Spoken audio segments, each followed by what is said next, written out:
Pero nakakaligtaan natin sa 20 pesos rice, paano naman yung magsasaka?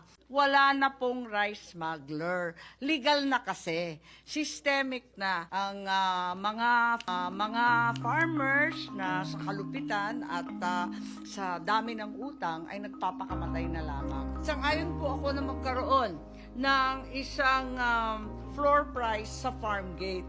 Ang akin, para tayong nafi-fixate sa retail price yung SRP sa palengke, sa retailer. Yung mahiwagang 20 pesos rice. Pero nakakaligtaan natin sa 20 pesos rice, paano naman yung magsasaka? Tuwa nga yung consumer sa 20, paano naman yung nagsasaka kung ampunan 15 to 17 pesos, pagkatapos ang benta mo sa 8 pesos, wala pang bumibili.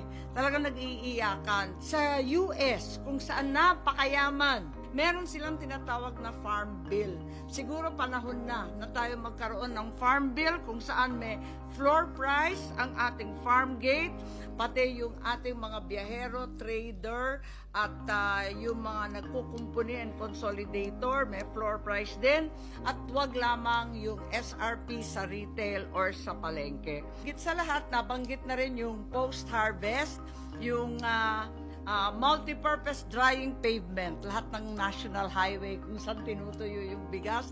Yun ay isang solusyon na kung tutuusin, instant solution. Pagkat ang Pilipinas ay isa sa mga bansa kung saan napakataas ng ating post-harvest loss.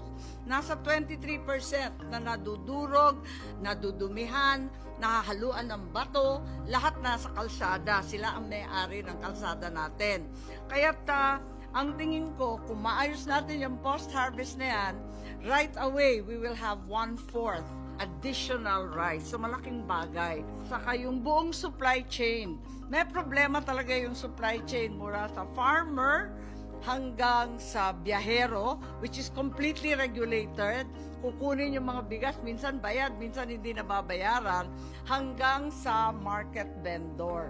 Yung market vendor, mainit tayo. Yung farmer, mainit tayo. Paano yung middleman? Kailangan yung buong supply chain. Pati bodega, naging kartel na. Sa Nueva Ecija, lahat yan talagang kartel na.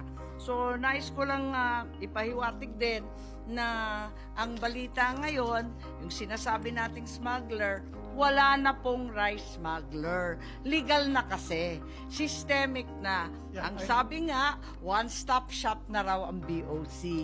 Kaya nila magdeklara ng shortage, sila na rin ang mag-i-import license, sila na rin ang mag-i-import, sila na rin ang mag